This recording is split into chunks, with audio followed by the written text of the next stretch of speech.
আল্লাহু আকবার, আল্লাহু আকবার। ইনশাআল্লাহ এই পবিত্র মসজিদে আসা আমাদের জীবনের সেরা কাজ।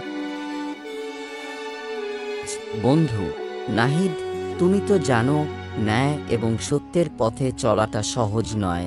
নাহিদ, হ্যাঁ, তবে আল্লাহর রহমত সবসময় আমাদের পাশে থাকে। নাহিদ, আমি বিশ্বাস করি ন্যায় পথে চললেই আল্লাহ আমাদের সাহায্য করবে। সত্যের পথে চললে আমাদের আত্মা শান্তি পায়। আল্লাহর সাথে সম্পর্ক গভীর করুন। ন্যায় এবং সত্যের পথে চললেই মানুষ আল্লাহর নিকট পৌঁছায়। এই নাহিদ, তুমি কি বুঝছ? এইটার টাকা বেশি দিতে হবে না, সঠিক পরিমাণ টাকা নেওয়া উচিত। আমি যে টাকা দিয়েছি এটা সঠিক পরিমাণ, অনুগ্রহ করে হিসেব করুন। নাহিদ, তুমি সত্য এবং ন্যায় পথে চলার জন্য পুরস্কৃত হও। আপনাকে ধন্যবাদ। আমি চেষ্টা করব আল্লাহর পথে চলার, এটি আমার জন্য অনেক বড় সম্মান। আল্লাহর রহমত আপনার সঙ্গে থাকুক।